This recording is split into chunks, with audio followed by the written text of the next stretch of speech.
Interesting facts about the Roman Empire. Please follow and subscribe for more. According to legend, ancient Rome was founded by the two brothers and demigods, Romulus and Remus, on 21 April 753 BC. The legend claims that in an argument over who would rule the city, or in another version where the city would be located, Romulus killed Remus and named the city after himself. The empire reached its largest expanse under Trajan, encompassing 5 million km². The traditional population estimate of 60 million inhabitants accounted for between 1/6 and 1/4 of the world's total population and made it the most populous unified political entity in the West until the mid-19th century.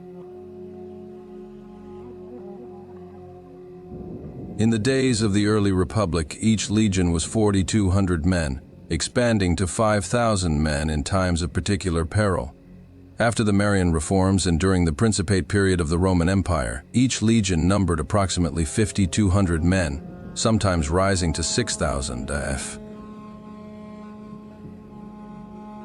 The term Pax Romana, which literally means Roman peace, refers to the time period from 27 BCE to 180 CE in the Roman Empire. This 200-year period saw unprecedented peace and economic prosperity throughout the empire, which spanned from England in the north to Morocco in the south and Iraq in the east. Roman architecture borrowed much from the ancient Greeks and in turn influenced classical Greek architecture. Although Roman architecture has many unique elements, such as the arch and the dome, Roman and Greek architecture are sometimes considered a single architectural style known as classical architecture. Latin was the original language of the Romans and remained the language of imperial administration, legislation, and the military throughout the classical period.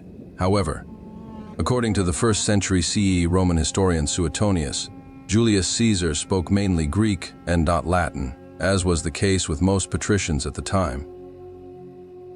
Roman engineering flourished and Roman citizens enjoyed many of the luxuries we have today. Aqueducts channeled clean water to elaborate bathhouses, furnaces pumped hot air to heat tile floors, and a network of roads facilitated trade and travel across the vast empire. Julius Caesar, a key figure in Roman history, was assassinated in 44 BC, leading to the end of the Roman Republic and the rise of the Roman Empire.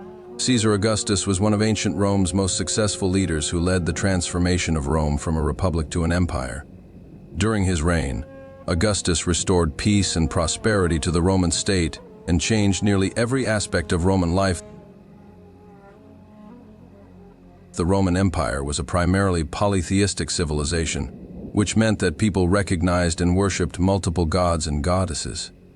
Despite the presence of monotheistic religions within the empire such as Judaism and early Christianity, Romans honored multiple deities.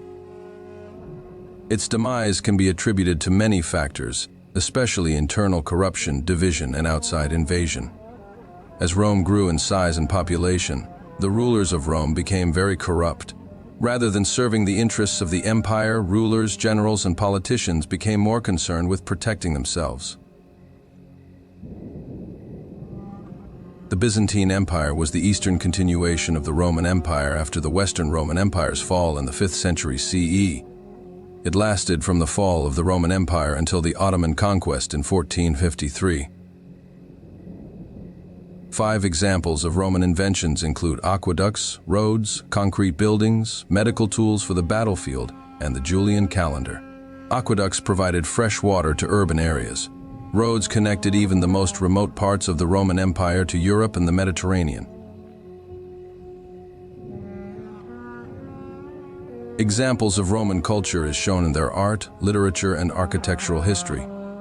It is in some of these architectural marvels, such as the Colosseum in Rome, where Romans participated in sports and games to entertain their citizens. Romans began composing literature as early as the 3rd century BCE. Roman law was jus civile, civil law, and, as such, focused on the rights of Roman citizens. Primary sources of civil law included Senate statutes, the emperor's decrees, and customary law. Jus gentium, law of nations, on the other hand, was for citizens, non-citizens, and foreigners. By AD, the Roman Empire had reached its maximum extent, spanning 3 continents including Asia Minor, Northern Africa, and most of Europe. In AD 286, the Roman Empire was split into Eastern and Western empires, each ruled by its own emperor. The Roman army was one of the most successful in the history of the world, and its soldiers were rightly feared for their training, discipline, and stamina. As a result, the army was a major player in Roman politics, and maintaining its loyalty was an essential task for any emperor. While they would never have been allowed to vote or hold office, Roman women were considered full cives Romanae and enjoyed private rights that were comparable to Roman males, that is, inheritance. As was previously mentioned, Roman women enjoyed a large amount of authority within the home. Sack of Rome, an attack on the city of Rome on May 6, 1527, by the forces of the Holy Roman Emperor and King of Spain. Charles's victory over the French at Pavia in 1525 had left his armies dominant in Italy.